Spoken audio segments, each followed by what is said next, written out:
In this video, I'll show you how to take plastic parts like this 3D print from their original color to the color of your choice, with no paint, no brushes, and a finish that's durable and permanent.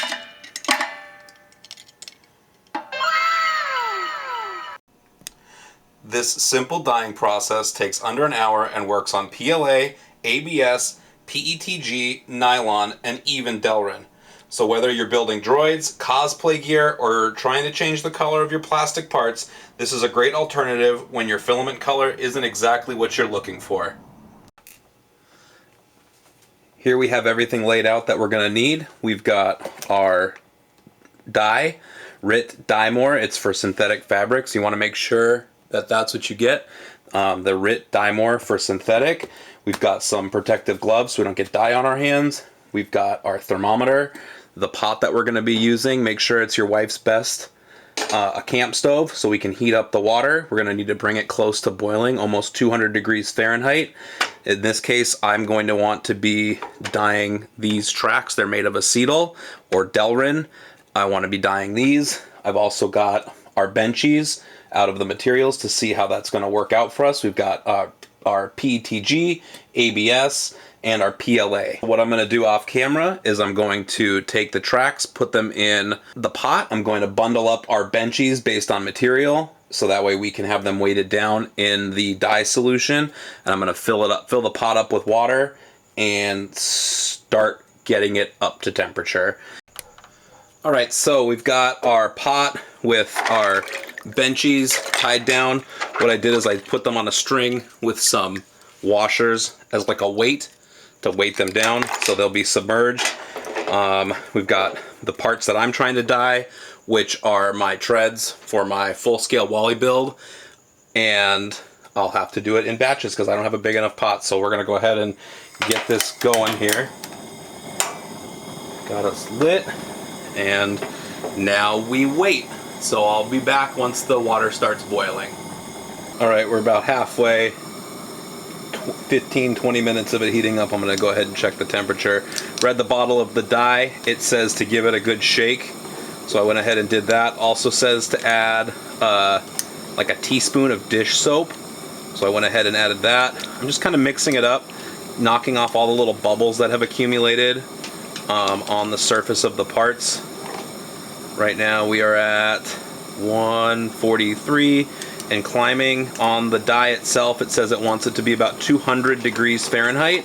So we're just gonna go until we get close to that 145 right now. So another couple minutes and I'll come back in when we are ready to pour in the dye.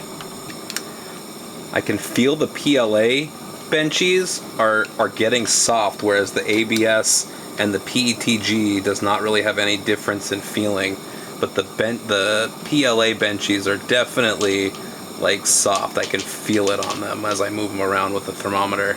So we're at 173 right now. Why don't you guys go ahead and give this a thumbs up if this is the kind of content that you enjoy watching, water boil. This is, you know, they say a watch pot never boils, but I guess we've proved that wrong. Anyways, 175, we're starting to get into the neighborhood. Give the dye a shake. It says on the package 200 degrees for 30 to 60 minutes. That's for fabric. We'll probably give it 20 or 30 minutes on the heat and then turn the heat off, pull it out. We'll do some periodic checks. I've got a little hook that we'll be able to reach in instead of with our thermometer. We'll be able to reach in, pull out at least the benchies. If you're doing any other part, whether it's, you know, 3D printed parts or whatever, you know, plastic parts for your motorcycle or anything, then you should be able to just sort of be dunking it and checking it. We're just going to give this a few more minutes. I'll pop back in when we're up to temperature and we'll put the dye in. All right, we're starting to see some bubbles coming up, boiling, so we're going to get the final temperature here. We got to be getting close. Move things around, knock off the little bubbles. Ooh, the PETG is now soft. The PLA, for whatever reason, seems to have firmed up a little bit, and the ABS still is unchanged. 196 on the thermometer, which is within the range. So we're going to go ahead, shake up our bottle one last time, turn the heat down a little bit, since we don't need to be pumping in the heat. And we're going to go ahead and add in our fabric dye. Make sure you've got a sacrificial rag around, because this will get messy. Okay, half a bottle, here we go.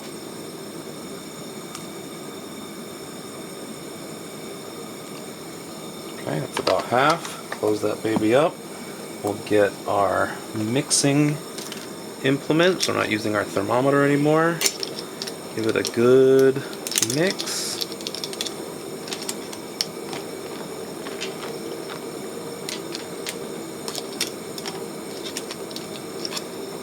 And we're off. The mix looks pretty good. Give it kind of a nice little tug. I can't really see what's going on in there anymore, which I suppose is a good sign, means it's mixed up. I'm going to find a stiffer tool and be able to mix that around. I'm actually going to grab a screwdriver.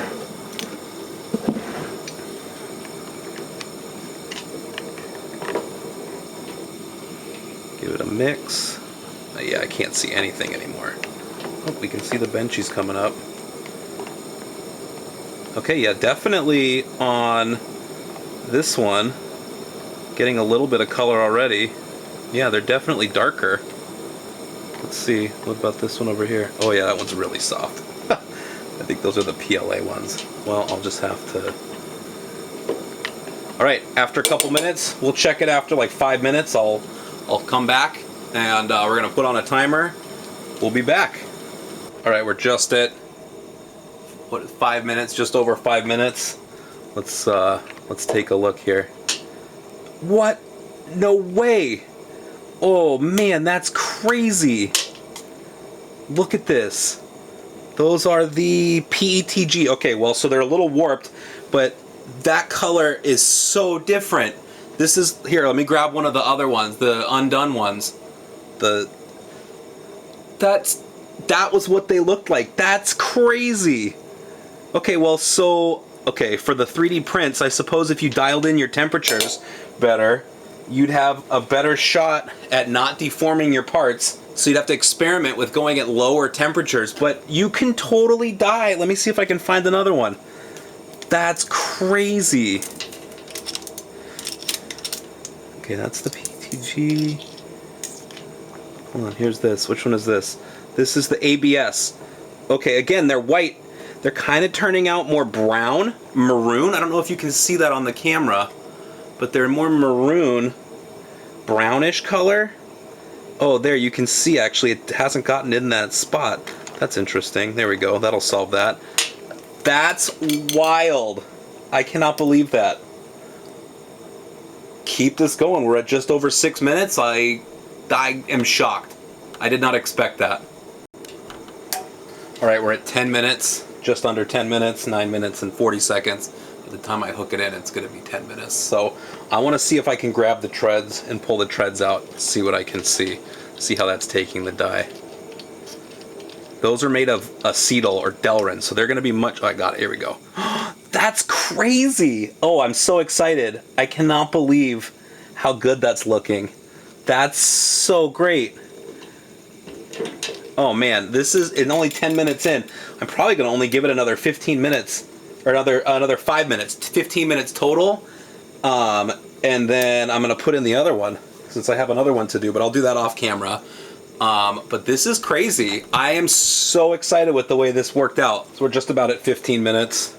And we're going to, I'm going to take out the 3D prints, because those I think are going to be as done as they're going to get. They're kind of starting to warp and deform, but let's see. Oh yeah, this one's like, oh, these are the, let's see if I can see what those are. Those are the PETG one. I grabbed a bucket here. I'm just going to transfer them to this bucket so that way they can kind of drip dry and cool down. Very deformed, so that's not great. So there's definitely some process that needs to be determined. Oh, these are the ABS ones. They actually look fine. As far as deformation, the color is a little, like I said earlier, maroon. Let's see if I can find the PLA ones in here. Here we go. bobbing for apples. Here we go. PLA. Get those. Here we go. The transfer. Again, good color on all of them. Also not as deformed as the PETG, so that's also very interesting. We'll go over all of these individually at the end, but thought I'd get those out. We're gonna give the treads, my parts, a little bit more time, and then we'll transfer those out. Those should be enough time for the 3D prints to cool. I'm gonna give them some time to cool down and then go rinse them, and then we'll be back. All right, we're just about 20 minutes, so we're gonna go ahead, stop the timer, turn the heat off. Turn the heat off. And then we're gonna go ahead and take out my treads. Parts I wanted to dye. So there we go. I got that. I've put my glove on with the actually, let me get my bucket here. Get the bucket. I'm gonna transfer this in. I wanna just do this in a nice, quick, smooth motion. Oops, sorry about that. Here we go. Treads out. Oh, it's hot. Okay, we're good. And out. So we'll let those cool down naturally. That wasn't so bad. Actually, what we're gonna do is we're gonna add our second one here. Because I've got two of these. You can see this is the color that they were. And they're definitely different. So that's a success in my book. We'll put this in. It's going to drop the temperature a lot, but that's fine. We'll put the heat back on. All right. Second set in. Turn the heat on. Get some heat back into it. And we'll be back on the recap. So here we have everything laid out after the dyeing process. The color is really good on all the parts. We've got our PETG, which did not stand up to the temperature of the water very well, very distorted. PLA, which actually took the color the best. And then the ABS, which I just had gray, but it also took the color very well. As far as durability goes, you definitely can scratch the dye off, but it's far more durable than it would be a paint. A paint would just be flaking right off, and I'm able to scratch that with a screwdriver and basically get it. I'll try to zoom in here and basically get it so that way it's not. You can see there's a little bit of a mark right there where I was scratching, but it's far more durable. Paint would have just flaked right off. So as far as using this method as a way to color 3D prints or other plastic parts, absolutely, this is fully something that I would do in the future. These tracks are going to be far more durable than if I were to paint them, because paint does not stick to Delrin very well. And yeah, it looks very clean as long as you do you heat it up. Seems like that is part of the process too. So if you're into 3D printing, cosplay, or prop building and want to see me continue on building my 1-to-1 scale Wally, I would hope that you subscribe, because I'll be posting more videos. So thanks a lot, and I'll see you on the next one.